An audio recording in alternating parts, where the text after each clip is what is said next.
The house smelled like Earl Grey and lemon polish, the way it had every Sunday evening for 35 years.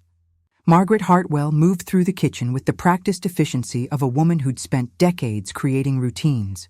Kettle on at 7:15, tea steeping for exactly 4 minutes, a small plate of shortbread cookies arranged on her mother's china. The ritual soothed her, especially on nights like this when Ethan and Madison had come for dinner. Family dinner, she thought, wiping down the marble countertop one more time. Though lately these visits felt less like gatherings and more like inspections. Madison's eyes would sweep the rooms, cataloging, assessing. Ethan would ask pointed questions about her bills, her medications, whether she'd gotten confused at the grocery store again. She hadn't been confused. She'd simply forgotten to buy milk. Once. The grandfather clock in the hallway chimed 7:30. Margaret lifted the tea tray, bone china cups, the silver sugar bowl Thomas had given her on their 20th anniversary, and moved toward the study. Ethan had claimed the room after dinner, saying he needed to take a quick call. That was 2 hours ago. Madison had left around 6, claiming a headache, kissing the air beside Margaret's cheek before rushing out in a cloud of expensive perfume. The study door was nearly closed, just a sliver of light escaping into the dim hallway. Margaret's slippers made no sound on the Persian runner. She raised her hand to knock, then paused. Ethan's voice drifted through the gap, sharp and businesslike. "No, I understand the timeline, Rick. I'm saying we need to move faster." Rick, Madison's father. Margaret's hand hovered, the tea tray growing heavy in her grip. The longer we wait, the more risk she depletes the assets. Ethan's tone was the same one he used when discussing underperforming stocks. Clinical, mathematical. She's already been making weird purchases. Last month she bought a plane ticket to London. For what? She doesn't travel. Margaret's throat tightened. That ticket had been for Thomas's sister's funeral. Ethan knew that. She'd told him 3 times. A woman's voice crackled through the computer speakers. Madison, on video call. "Babe, your mom is literally just sitting on almost 1.3 million in assets while living like a pack rat in that dusty house. It's obscene. My book club friends' mothers-in-law are already in managed care. Serenity Gardens East has the room ready." Rick's voice was smooth, practiced. Margaret could picture him in his office, probably leaning back in one of those ergonomic chairs, hands steepled. "Room 304, garden view. I've already processed the intake paperwork preliminarily. Once Ethan has conservatorship, we can move her in within 48 hours. The tea tray shook. Margaret tightened her grip, knuckles white against the silver handles. "And the house?" Madison again, eager. "Because I've already talked to Tiffany about staging. We could list it by summer if we—" "One thing at a time." Ethan's voice carried a note of caution, but not conscience. Strategy. "First we establish the narrative. Mom's been forgetting things, getting confused. I've been documenting incidents. Last week she called me twice asking if I was coming to dinner on the same day." Margaret's chest constricted. She had called twice. Once to confirm the time, once to ask if Madison had any dietary restrictions because she'd just read an article about gluten. 2 separate questions, 2 separate calls. How had he twisted that into evidence of dementia? "The attorney I consulted says we need a medical evaluation showing diminished capacity," Ethan continued. "I've already scheduled an appointment with Dr. Rosen for next Wednesday. He's sympathetic to family concerns about elder welfare." Translation. "He rubber stamps conservatorships for a fee," Madison said, and they all laughed. The sound of their laughter, casual, comfortable, conspiratorial, pierced something deep in Margaret's chest, not her heart. That had stopped working the moment she'd heard Ethan say, "We need to move faster." No, this was something more fundamental. The scaffolding of her identity as a mother, as someone who'd sacrificed and nurtured and believed in unconditional love. It collapsed, silently, completely. "Once we have conservatorship, I'll have full access to the accounts," Ethan said. "The house sells. Rick, you're sure about the tax implications of the nursing home fees offsetting capital gains?" Already ran the numbers, Rick assured him. You'll actually come out ahead. And Madison, sweetheart, I know you've had your eye on that place in Westport. It's perfect for the kids, Madison cooed. 4 bedrooms, pool, HOA that actually maintains property values. Not like this neighborhood. Half these houses are falling apart because old people refuse to move on. Move on. Margaret's hands had stopped shaking. The trembling had been replaced by something else. A stillness, a clarity. She looked down at the tea tray, the delicate cups, the cookies she'd arranged in a circle, the small vase with late-season roses from her garden. She'd been bringing tea to her son, who was at this very moment calculating the liquidation value of her life. She turned, moving back down the hallway with the same silent efficiency. In the kitchen, she set the tray down on the counter with a soft click. The tea was still steaming. She'd steeped it perfectly, as always. Margaret walked to the kitchen table and sat in the chair that faced the window. Outside, the maple tree Thomas had planted the year Ethan was born swayed in the October wind, its leaves the color of fire. How many Sunday dinners had she prepared in this kitchen? How many times had she wired Ethan money when he was starting out, told him it was just temporary help, never asked for repayment because that's what mothers do?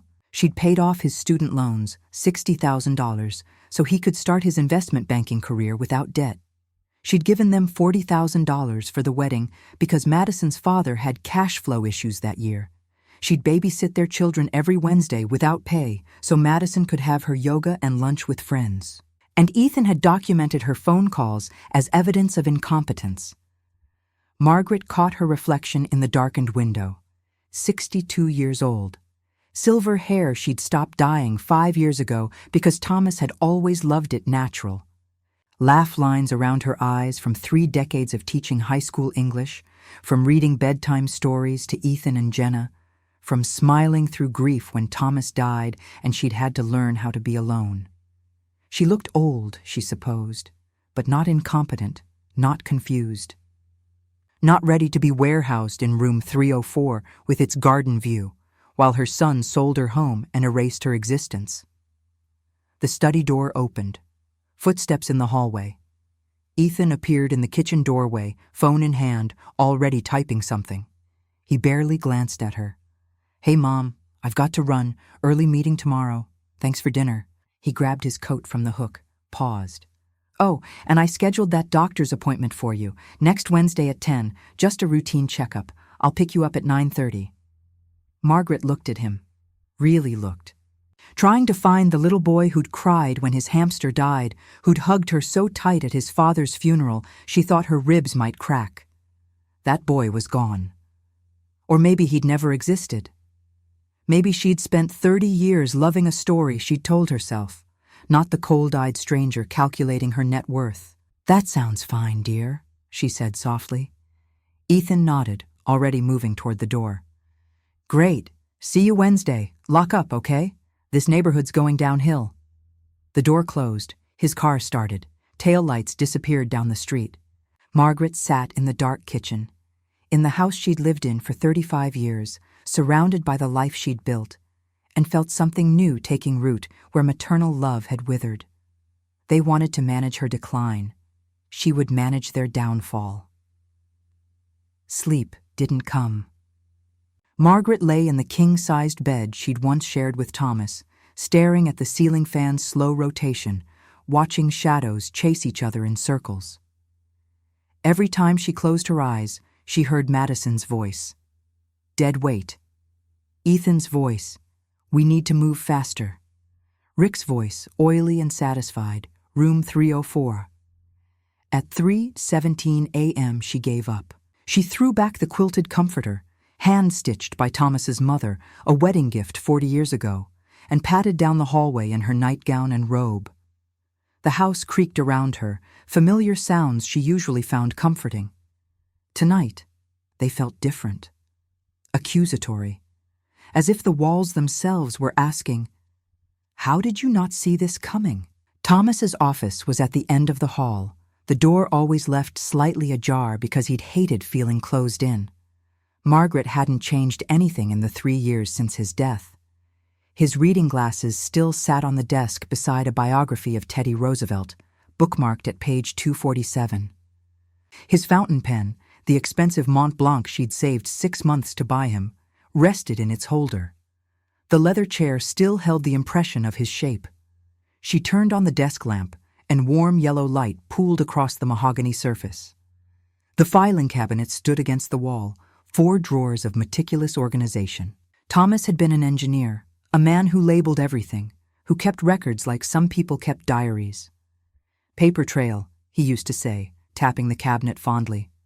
"When you're gone, Margaret, this will tell you everything you need to know." When you're gone, as if he'd known he'd be the first to leave. Margaret pulled open the top drawer. It slid smoothly, well-oiled hinges silent. Manila folders, each tab labeled in Thomas's precise block lettering: insurance, life, insurance, home, property deeds, investment accounts, retirement, Margaret, retirement, Thomas. She'd looked through these once, briefly, after the funeral. Arthur Brennan had helped her understand the basics. She was financially secure, the house was paid off, Thomas had provided well. She'd closed the drawer, overwhelmed by grief, and hadn't opened it since. Ethan had offered to help manage things, and she'd been grateful. One less thing to worry about while she learned how to wake up alone.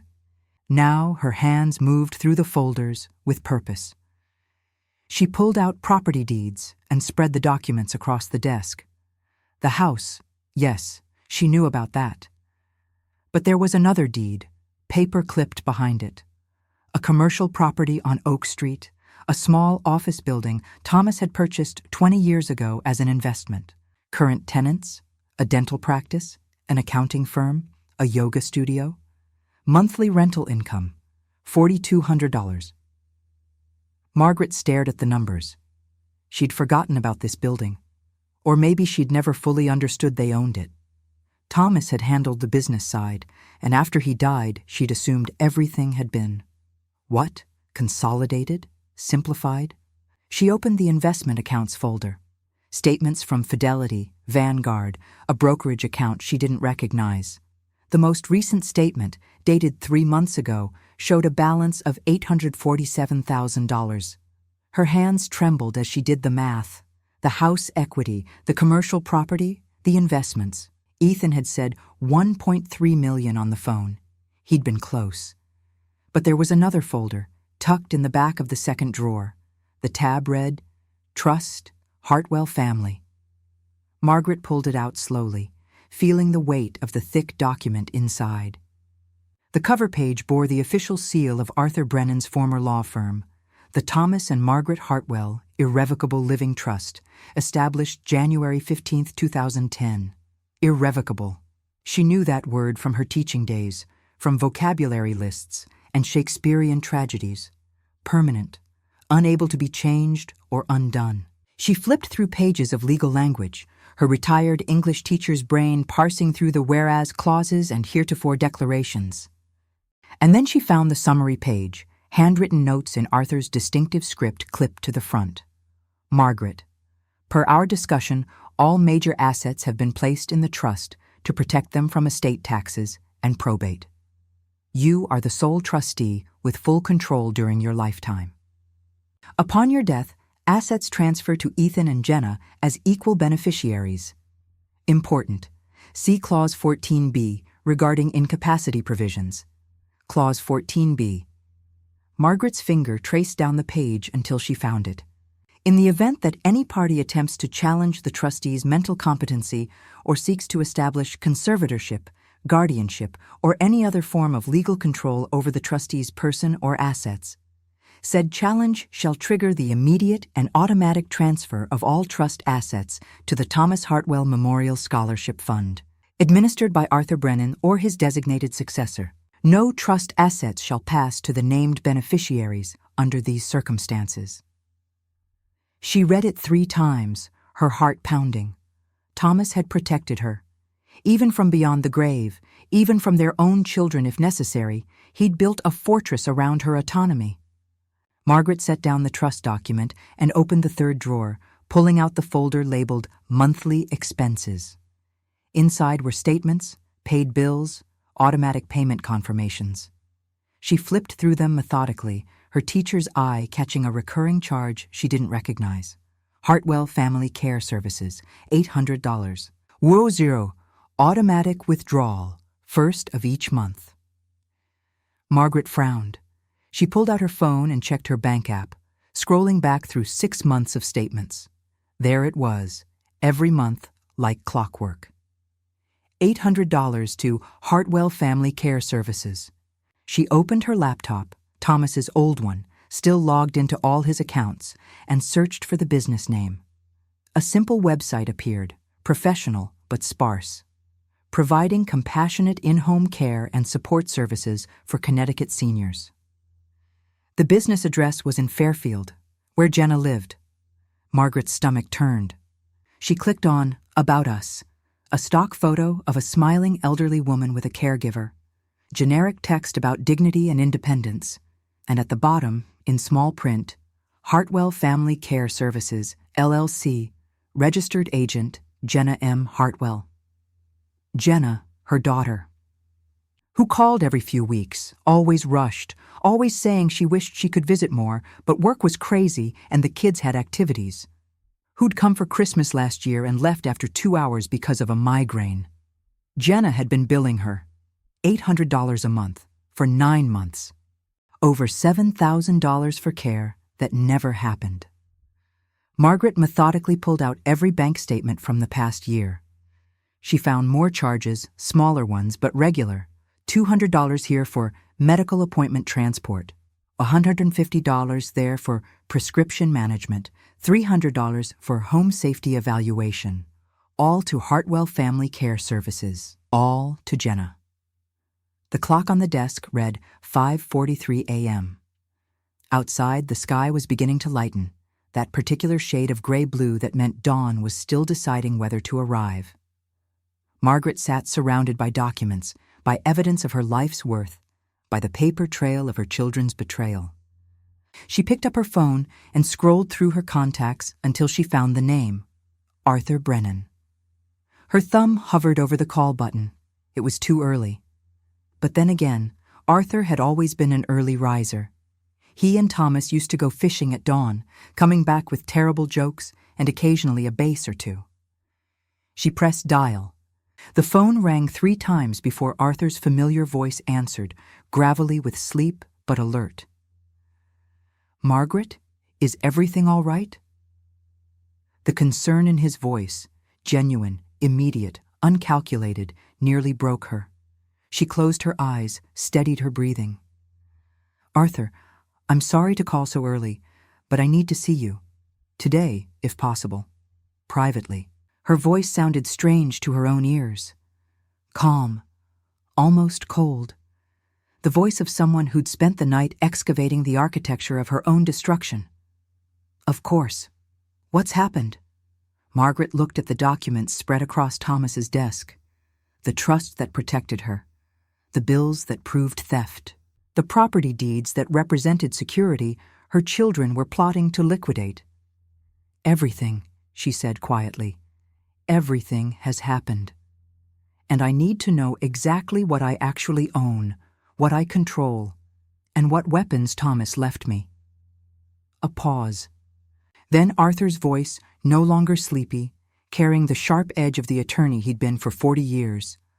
"I'll be there at 9. Don't talk to anyone before then. Not Ethan, not Jenna, nobody. Do you understand?" "I understand." "Margaret, are you safe?" Such a strange question. Was she safe in her own home, with her own children planning to declare her incompetent and warehouse her for profit? "For now," she said. "But Arthur? I think it's time to read them Thomas's final lesson." She could hear the grim satisfaction in his voice. "I'll bring the files, all of them." Arthur Brennan arrived at 8:52 a.m., 8 minutes early as he'd done for every appointment in his 40-year legal career. Margaret watched from the kitchen window as he parked his silver Buick in the driveway, the same careful precision with which he'd parallel parked at their countless dinner parties, the same deliberate movements as he gathered his worn leather briefcase from the passenger seat. He looked older than she remembered. When had she last seen him? Thomas's funeral, 3 years ago. He'd delivered the eulogy, his voice breaking only once when he'd described Thomas as the best man I ever knew. Now his hair was completely white, his shoulders slightly stooped, but his eyes, when they met hers through the window, were sharp and clear. Margaret opened the door before he could knock. "Arthur." "Margaret." He stepped inside, and she caught the scent of his cologne. Bay rum, the same brand Thomas had worn. The smell hit her like a memory made solid, and for a moment she couldn't breathe. Arthur caught her elbow, steadying her. "Easy. I've got you."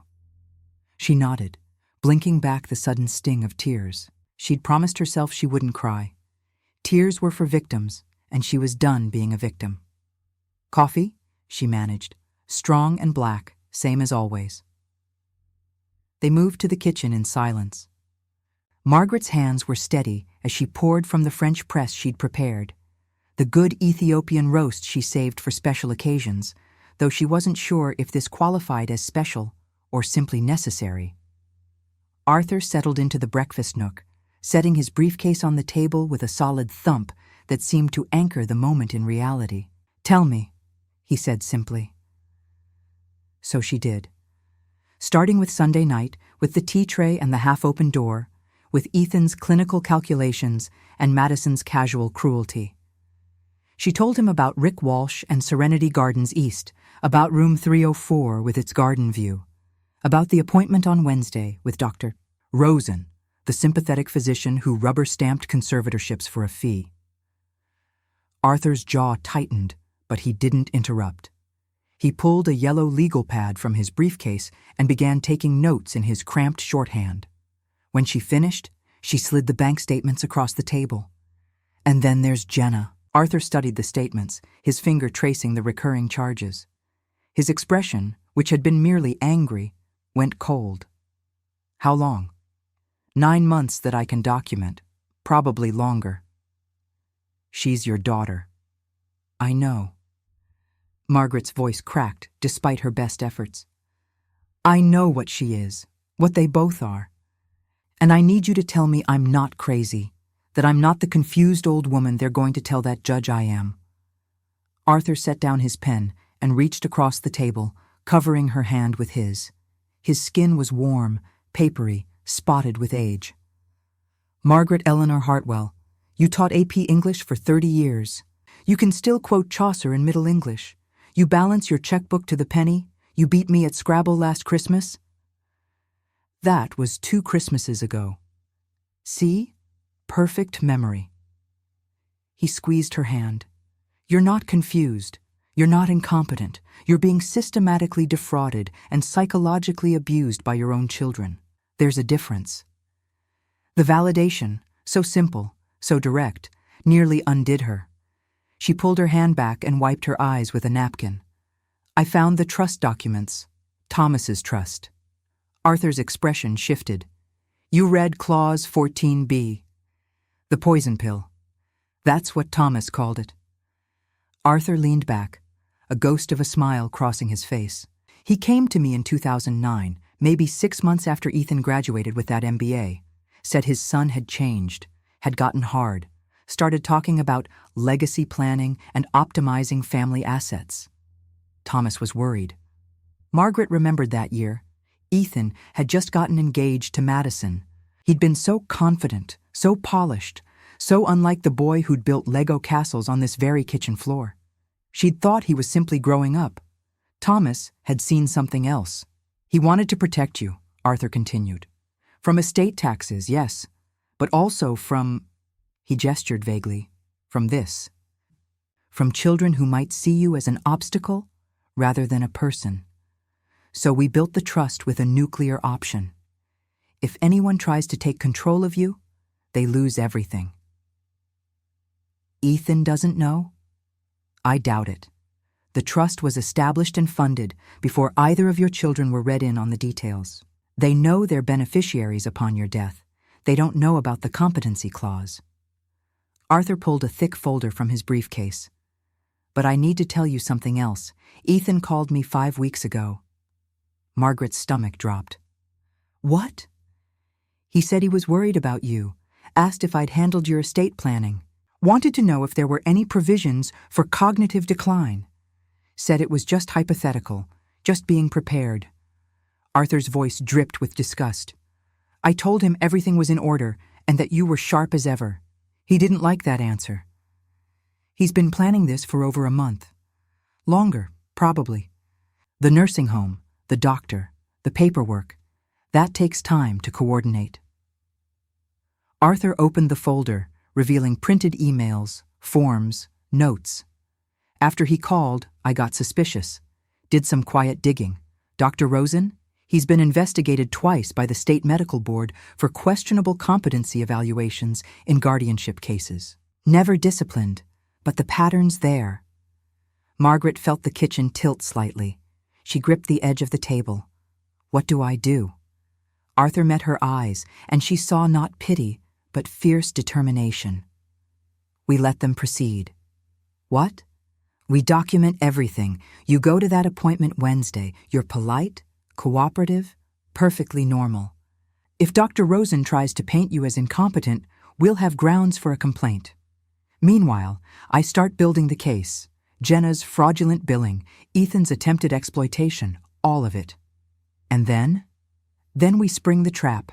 We wait until they've shown their full hand, conservatorship petition filed, nursing home placement scheduled, house listing prepared. When they're salivating over their victory, we reveal the trust. We show a judge what they've done, and we invoke Clause 14b. Margaret imagined it.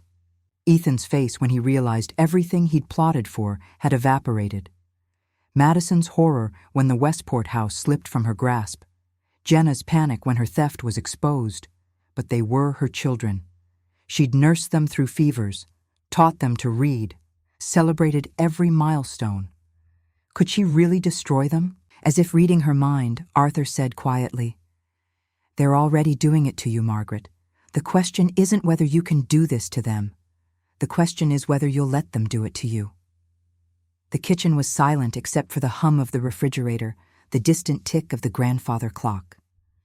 Margaret thought about room 304, about Madison redecorating this kitchen, painting over the marks on the doorframe where she'd measured Ethan and Jenna's heights every birthday, about her life being liquidated, appraised, sold off by people who were supposed to love her.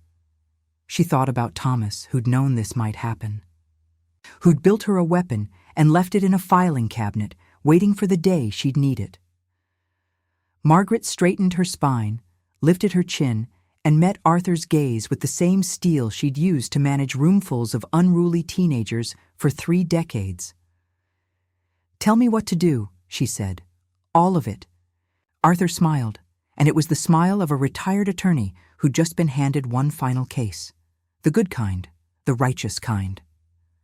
"First," he said, pulling out a fresh legal pad, "we're going to make you unkidnappable. I'm filing paperwork this afternoon declaring you've designated me as your healthcare proxy and attorney in fact. Any medical decisions, any financial decisions, they go through me for approval. That blocks the conservatorship before it starts. Won't that tip them off? Not if we backdate it 6 months and I quietly file it with the probate court. It'll be in the system, but they won't know to look until they try to file their petition." He made a note. "Second, we document everything from here on out. I'm going to set you up with a recording app on your phone. Connecticut is a one-party consent state. You can record conversations you're part of without telling them." Margaret's teacher instincts rebelled. That feels dishonest. So is stealing from your mother and plotting to imprison her. Arthur's voice was gentle but firm. "This isn't about revenge, Margaret. It's about protection and evidence." She nodded slowly. "What else?" "The appointment Wednesday. I want you to wear a small camera." He pulled out what looked like a pen from his briefcase. "It's a body camera. Records video and audio. If Dr. Rosen tries to manipulate the evaluation, we'll have proof." You came prepared. I knew Thomas. I knew what he'd built. And I've been waiting 3 years for someone to try exactly this. Arthur's expression softened. I loved him like a brother. He made me promise to look after you. I failed you by not checking in more often. I won't fail you now. The sincerity in his voice broke through Margaret's careful composure. A tear slipped down her cheek, then another. Arthur handed her a handkerchief, monogrammed with Thomas's initials, she noticed, and waited while she composed herself. I'm sorry, she whispered. Don't be. You're allowed to grieve. What they're taking from you isn't just money or property. It's trust. It's the story you told yourself about who your children are. He paused. That's the real theft, Margaret. They're stealing your love and weaponizing it against you. She pressed the handkerchief to her eyes, breathing in the faint scent of Thomas's cologne that still clung to the fabric. When she looked up, her tears had stopped, replaced by something harder. When this is over, she said quietly, what happens to them? Arthur considered. Legally, Jenna's committed wire fraud and elder abuse. That's felony territory. Ethan's conspiracy to commit fraud, attempted exploitation of an elderly person. Rick could lose his nursing home licenses if we prove he was complicit. Madison, he shrugged. Accomplice at minimum. Prison? Possibly, if you press charges, but Margaret... He leaned forward. That's your choice. The trust clause strips them of inheritance. That's automatic if they proceed. But prosecution, that's up to you. Some people want justice. Some want teaching moments. You get to decide what this is. Margaret thought about Ethan as a little boy, crying because he'd accidentally broken her favorite vase. The genuine remorse on his 8-year-old face. She thought about Jenna at 16, holding her hand in the hospital when Thomas had his first heart attack, whispering, I love you, Mama. Please don't leave us too. Were those children gone, or buried under greed and entitlement, waiting for excavation? I don't know yet, she admitted. You don't have to. First we stop them, then we figure out what comes next. Arthur checked his watch. I need to get to the courthouse before noon to file the paperwork. But Margaret, one more thing. Yes? Don't be alone with them, any of them. If they suspect you know, if they feel cornered... He didn't finish the sentence. He didn't have to. Margaret nodded. I'll be careful. Arthur stood, gathering his briefcase and papers. At the door, he turned back. Thomas was right about you, you know. What do you mean? He used to say you were the strongest person he'd ever met. Said you just didn't know it because you'd never had to fight. Arthur's eyes crinkled. Looks like it's time to fight, Margaret. After he left, Margaret stood in the kitchen, the house silent around her. She walked to the study, to Thomas's desk, and pulled out the trust document one more time. She ran her finger over his signature, dated 15 years ago, his handwriting still bold and clear. Thank you, she whispered to the empty room. Thank you for knowing. Thank you for the weapon. The house didn't answer, but Margaret no longer needed it to. She had work to do. Wednesday morning arrived cold and gray. Margaret dressed carefully, sensible cardigan, comfortable slacks. The pen camera Arthur had given her clipped to her collar, indistinguishable from ordinary jewelry. Her phone sat in her purse, recording app activated. Ethan's BMW pulled in at 9:28. He emerged with his concerned son expression already in place. Morning, Mom? Ready for your checkup? Margaret let him take her elbow, though she didn't need support. Let him think she was frail. Dr. Rosen's office occupied a tired medical building. The waiting room smelled of disinfectant and old magazines. When the nurse called her back, Ethan followed. Oh, sweetie, you don't need to come. I'd like to, Mom, just to make sure we don't miss anything important.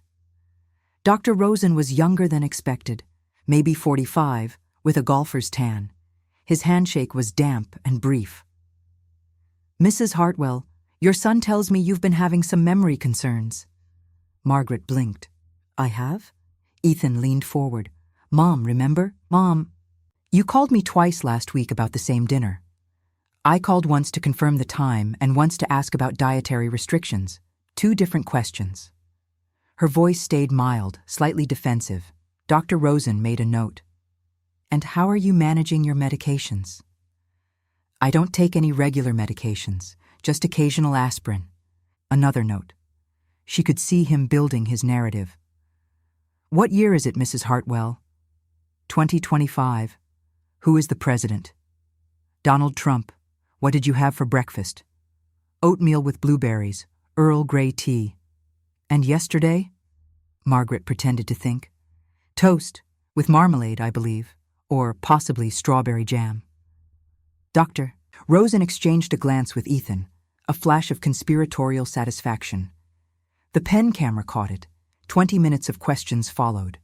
Some legitimate, others designed to trip her up. Margaret answered carefully, occasionally hesitating, once asking him to repeat something. Not perfect, not impaired, just aging. "Your son mentioned a large purchase, a plane ticket to London. Can you explain that?" "My sister-in-law's funeral." "I see. And living alone in that big house, have you considered other arrangements? Something with less responsibility?" There it was. "I suppose I haven't thought much about it." Ethan spoke up. "That's why we're here, Mom. To explore easier options." Margaret let her face show uncertainty. "Easier," she repeated softly.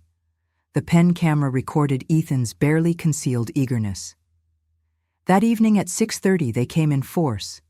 Through the window, Margaret saw 4 cars: Ethan's BMW, Madison's Mercedes, Rick's Cadillac, Jenna's Honda.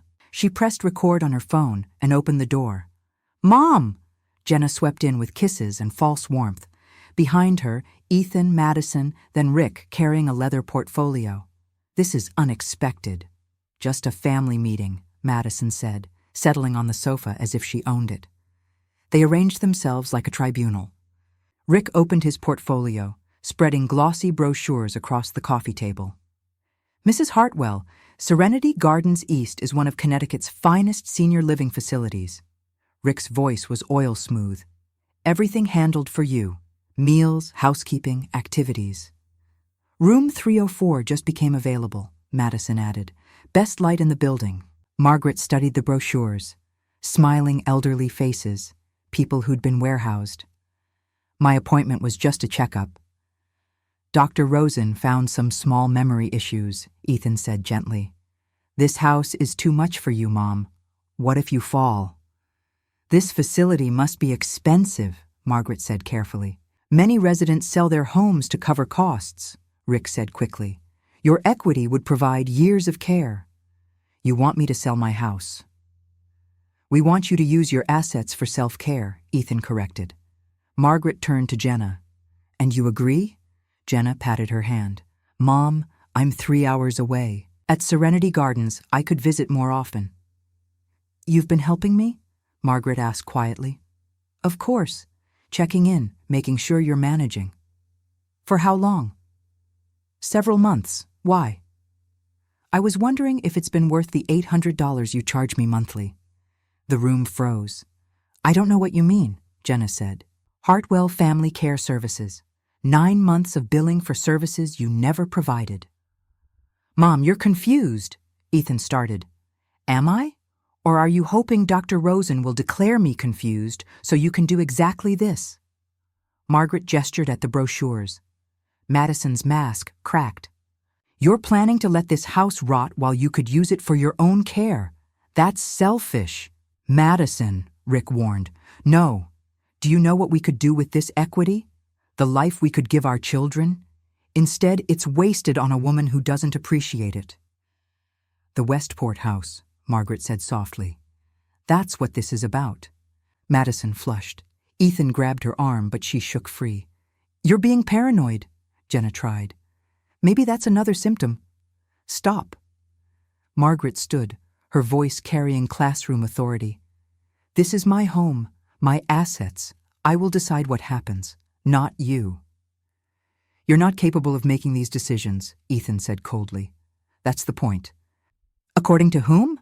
A doctor you chose who recommended exactly what you wanted?" "Cognitive decline often comes with paranoia," Rick interjected. "Accusations against family trying to help. Get out." Margaret pointed to the door.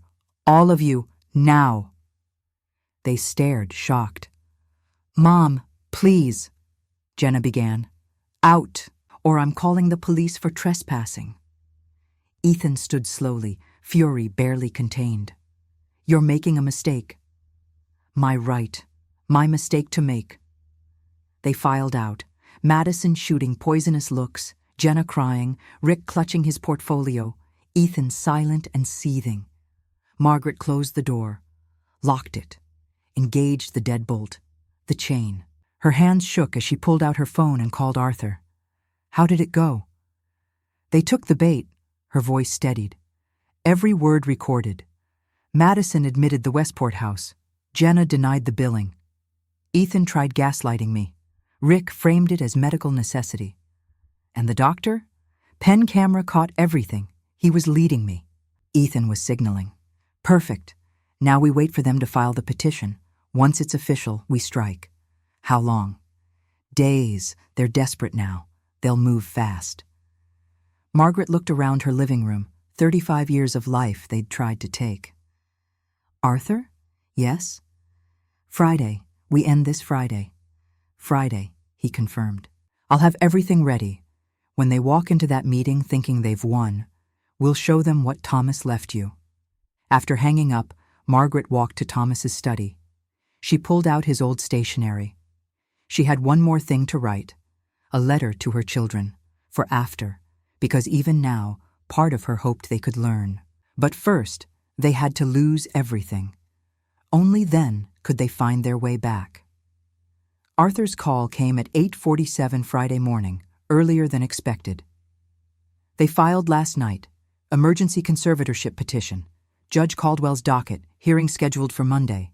His voice carried grim satisfaction. They couldn't even wait the weekend. Margaret sat at her kitchen table, coffee growing cold in Thomas's favorite mug. That fast? Desperation, you backed them into a corner Wednesday night. They're scrambling. Papers rustled on his end. How are you holding up? I didn't sleep much. Neither did I. I've been preparing. Can you be at my office by 10? We need to review everything before the meeting. What meeting? The one Ethan doesn't know he's walking into. I called his attorney this morning, suggested we all sit down today to discuss Mrs. Hartwell's care transition cooperatively. They jumped at it.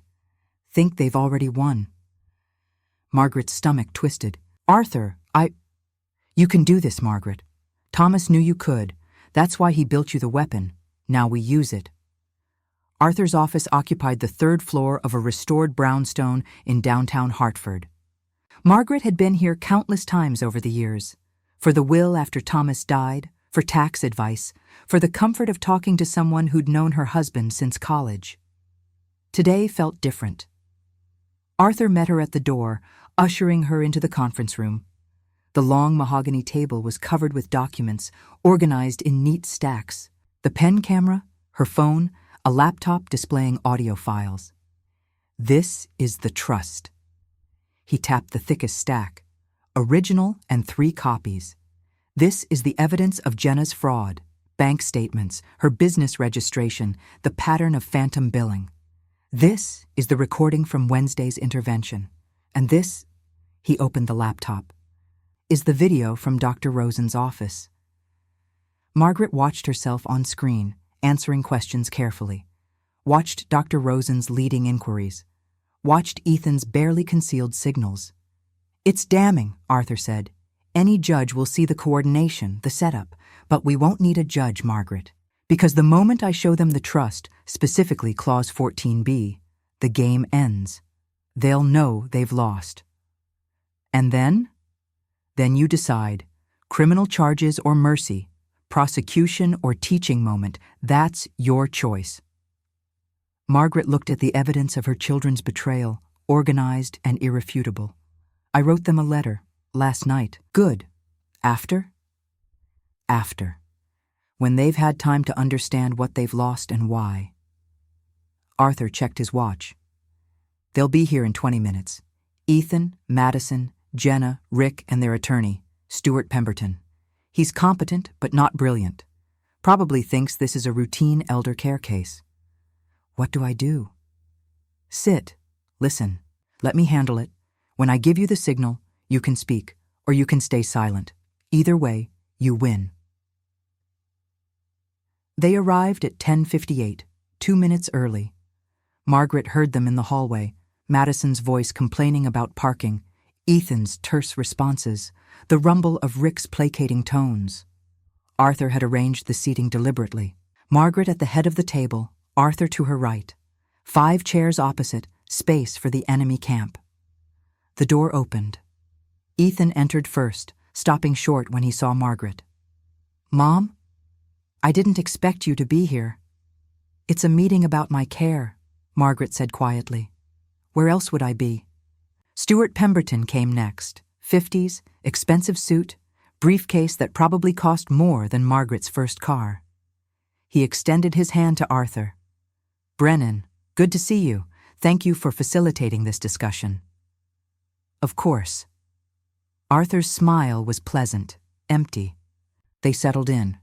Ethan and Madison together, Jenna beside them, Rick at the end, Pemberton in the middle, reviewing notes on his tablet.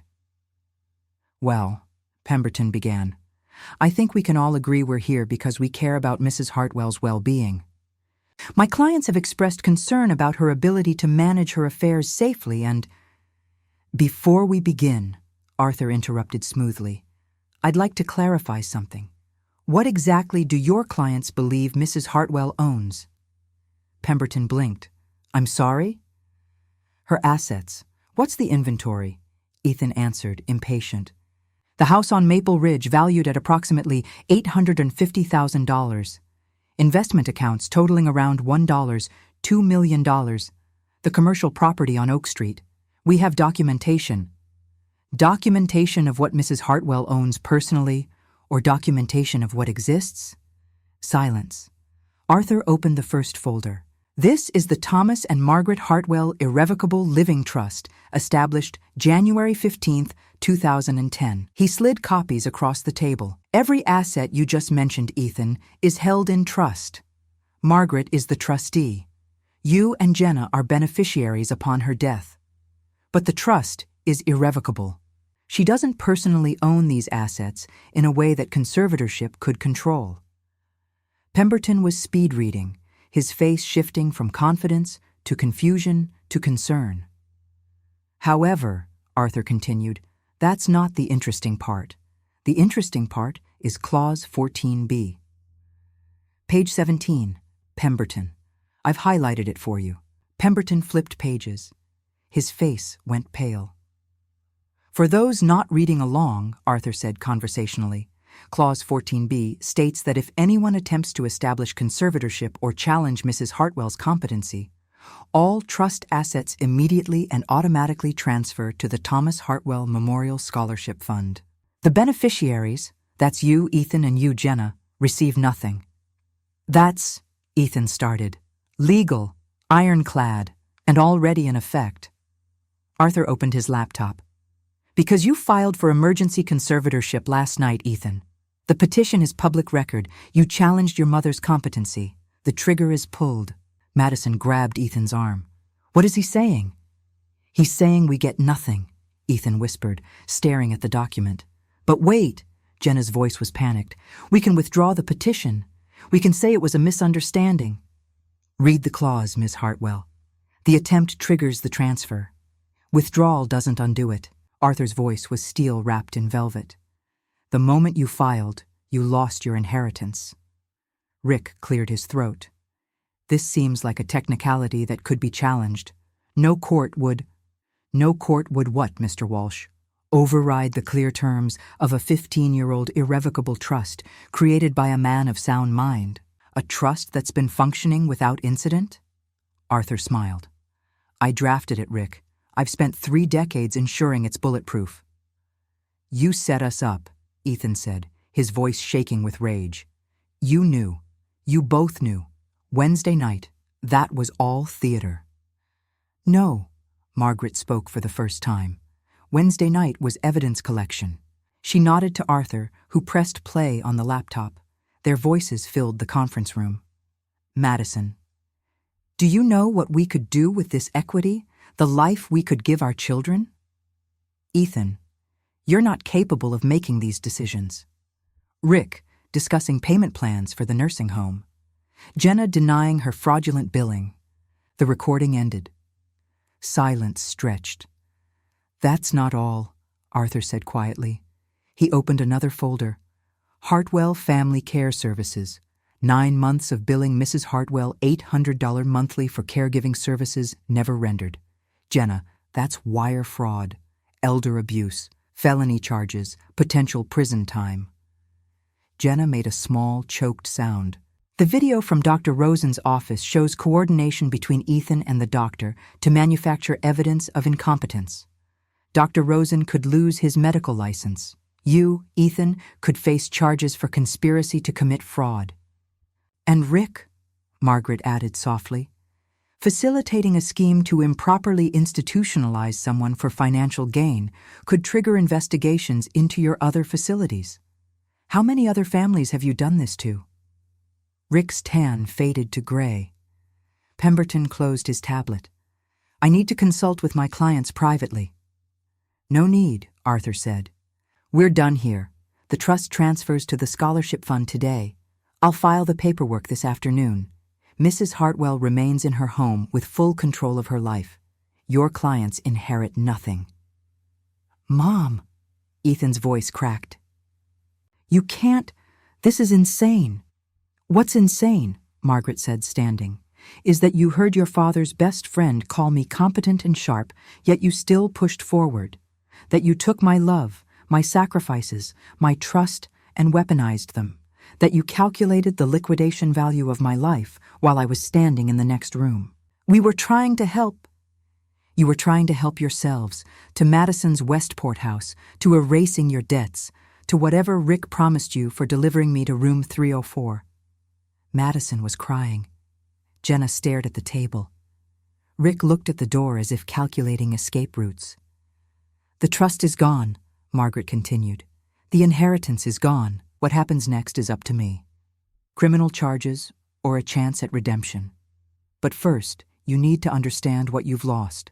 Not just money, not just property, but the thing you never valued until it was gone, my love. She picked up her purse. Arthur gathered his documents. Mrs. Hartwell, Pemberton tried. Perhaps we could discuss. There's nothing to discuss, counselor. The trust is activated. The evidence is documented. Your clients committed fraud, conspiracy, and elder abuse. If I were you, I'd advise them to retain separate criminal defense attorneys. Margaret walked to the door, paused, looked back at her children, Ethan pale and shaking, Jenna sobbing, Madison's face twisted with fury and disbelief. You'll each receive a letter from me. Read it. Learn from it. Maybe someday you can earn your way back to being people your father would recognize. She walked out. In her car, Margaret sat in the parking garage's dim light, hands on the steering wheel, not moving. She'd won. She'd destroyed them. And it felt like dying and being born at the same time. Her phone buzzed. Arthur, you did the right thing. Thomas would be proud. Call me when you're ready to talk about next steps. Next steps. Criminal charges or mercy. Prosecution or redemption. Margaret started the car. For now, she just wanted to go home. To her house that was still hers. To her life that she'd taken back. The letters could wait. The future could wait. Right now, she just needed to breathe. 3 weeks after the conference room, Margaret discovered she'd forgotten how to be still. Every morning she woke expecting crisis, a phone call, a lawsuit, her children at the door with new schemes. Instead, she woke to silence. To October light filtering through lace curtains Thomas had chosen because they reminded him of his grandmother's house. To the freedom of a day with no battles to fight. It felt strange, like wearing someone else's skin. She'd started doing small things she'd stopped doing years ago. On Tuesday, she spent 2 hours in her garden pulling weeds and planting bulbs for spring. Wednesday, she drove to the bookstore and bought 3 novels without checking the price. Thursday, she made Thomas's favorite pasta, puttanesca, heavy on the garlic, and ate it alone at the table without crying. Friday morning, Arthur called. "May I come by? I have updates." He arrived at 10 with his briefcase and 2 cappuccinos from the Italian cafe downtown. They sat in the living room, afternoon light pooling across the carpet. "Jenna returned the money," Arthur said, pulling out documents. "All of it. $7,400 wired to your account yesterday. Her attorney reached out. She's willing to cooperate fully, wants to avoid prosecution." "And the others?" "Madison filed for divorce, moved back in with Rick while she figures things out. The house in Westport fell through. They couldn't secure financing without Ethan's expected inheritance." Arthur sipped his cappuccino. "Rick is under investigation by the State Health Board. Anonymous tip about improper patient recruitment practices. He's retained a very expensive attorney." Margaret felt nothing. No satisfaction, no guilt. Just a hollow space where maternal feeling used to be. "And Ethan?" Arthur hesitated. He cleared out his apartment. Didn't tell Madison where he was going. His firm put him on indefinite leave after. Well, after the story got around. Financial services is a small world. He's running. Or hiding. Or maybe trying to figure out who he is without the money he thought he'd inherit. Arthur set down his cup. "Margaret, we need to discuss criminal charges. The DA's office has reviewed the evidence. They're ready to prosecute Jenna for elder fraud, Ethan for conspiracy, but they need you to press charges." The choice she'd been avoiding for 3 weeks. "What happens if I do?" "Jenna likely gets probation, restitution, which she's already paid, and mandatory counseling. First offense, cooperative defendant, full admission. Ethan is harder. Conspiracy, attempted exploitation, possibly fraud. He could face prison time, a year, maybe 2. Margaret looked at her hands. 62 years old, spotted with age, still strong. The hands that had held her babies, taught them to write, bandaged their scraped knees. And if I don't? They walk away, disinherited, humiliated, but free. The choice Thomas gave you in the trust, punishment or mercy, extends beyond the money. What would Thomas do? Arthur smiled sadly. Thomas would tell you there's no right answer, only the one you can live with. That night, Margaret sat at Thomas's desk and pulled out the letters she'd written the night before the meeting. 2 envelopes, 2 names written in her careful teacher's hand. She'd read them a dozen times, changing words, softening edges, then sharpening them again. They needed to be honest, painful, but not cruel, not hopeless. The letter to Jenna was shorter. Jenna, you stole from me. Not just money, trust. The belief that my daughter loved me for myself, not for what I could provide. I don't know if we can rebuild what you destroyed, but I know this. Redemption requires more than returning money. It requires understanding why you took it in the first place. Why you thought billing your mother for phantom care was acceptable. I'm not pressing criminal charges, but I am demanding honesty. Real therapy, not the kind you claim on insurance. Regular communication, not when you need something. And time, years probably, to prove you've changed. If you want a relationship with me, you'll earn it, the way everyone should earn love, through consistency, honesty, and showing up. If you don't want that work, I understand. But then we're done. Permanently. Your mother, Margaret. The letter to Ethan was longer, harder. She'd rewritten it 5 times. Ethan. Your father used to say you had the sharpest mind in any room. He was proud of you, your success, your confidence, your ambition. He died believing you'd use those gifts to build something meaningful. I don't know what happened to the boy who cried at his hamster's funeral, who held my hand at his father's grave and promised to take care of me. Maybe that boy never existed. Maybe I invented him because I needed to believe my son was good. What I do know, you calculated my worth while I was alive. You partnered with a corrupt doctor. You documented my phone calls as evidence of dementia. You were willing to warehouse me in room 304 so you could afford Madison's dream house. The trust took your inheritance. That was your father's judgment, executed from beyond the grave. He knew this might happen. He protected me from you.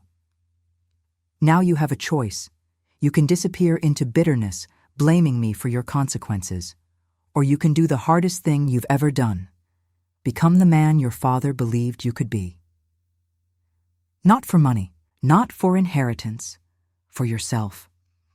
I'm not pressing criminal charges. That's my gift, the last one you'll receive that you didn't earn. What you do with it is up to you. If you want redemption, you'll have to show me. Not with words, with years of consistent action, with becoming someone I could trust again, someone your father would recognize. I don't know if that's possible, but I know your father would want me to offer the chance. One chance, not for my sake, for his. Mom. Margaret sealed the envelopes, addressed them, and set them by the door. In the morning, she'd mail them. Then she'd book a flight to Italy, the trip she'd postponed when Thomas died, the life she'd put on hold for grieving, then for existing, then for surviving her children's betrayal. It was time. 6 months later, Margaret sat at a cafe in Florence, watching Italian women her age walk past with elegant scarves and confident strides. The Tuscan sun warmed her shoulders. Her Italian was improving. She'd rented an apartment near the Arno, joined a watercolor class, made friends with a widow named Lucia, who taught her to make proper ragu. The letter had arrived yesterday, forwarded from Arthur. Handwritten on cheap notebook paper, Ethan's cramped handwriting filling 3 pages. Mom, I don't know if you'll read this. I don't know if I deserve for you to read this. I'm in Portland, working construction. I know. 6 years of banking and I'm framing houses. But I needed work that was honest, where you see what you build, where you can't lie about value or manipulate outcomes. I've been in therapy, real therapy, twice a week. Dr. Chen makes me talk about Dad, about how I turned his lessons about success into justification for cruelty, about how I mistook money for worth. I think about room 304 every day, about what I almost did to you. I can't sleep sometimes, imagining you there, looking out at that parking lot, wondering how your son became a monster. I'm not asking for forgiveness. I haven't earned it. Maybe I never will. I'm just asking you to know, I see it now, what I became, what I lost. Not the money. You. The mother who paid for my education, believed in me, loved me unconditionally until I gave you every reason to stop. Dad would be ashamed of me. I'm ashamed of me. I'm trying to be better, not for inheritance, that's gone, and it should be, for myself. So maybe someday I can look in a mirror without hating what I see. If you're willing, I'd like to talk, just once, no expectations. I'll fly anywhere. I just want you to see that I'm trying. If you're not willing, I understand. Your son, Ethan. Margaret read it 3 times, looking for manipulation, for angles, for the calculated language of the son who tried to destroy her. She found only pain, genuine, raw, unpolished, maybe real, maybe not. Time would tell. She pulled out her phone and typed carefully in English, then had Lucia check her Italian translation. Ethan, Café Rivoire, Piazza della Signoria, Florence. June 15th, 3 p.m. 1 hour, 1 coffee. No promises beyond that. Earn it, Mom. She hit send before she could second-guess herself. Then she ordered another cappuccino and watched the Florentine afternoon unfold. Tourists and locals, lovers and families, the endless human comedy of people trying to connect, to matter, to love, and be loved in return. Margaret Eleanor Hartwell had lost her children and found herself. Whether they could find their way back to each other remained to be seen. But for the first time in months, she felt something unfamiliar. Hope. Not certainty, not forgiveness, but hope. And for now, in this golden Tuscan light, that was enough.